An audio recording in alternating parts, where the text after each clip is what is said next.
Ironwood Electronics recently developed a high endurance spring pin socket for QFN20 pin device. This specific QFN is a very small device, 3 by 3 millimeters, 0.4 millimeter pitch, 20 pin.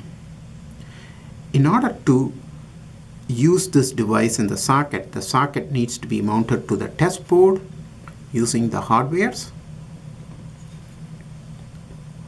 The device with the right A1 orientation needs to be placed properly.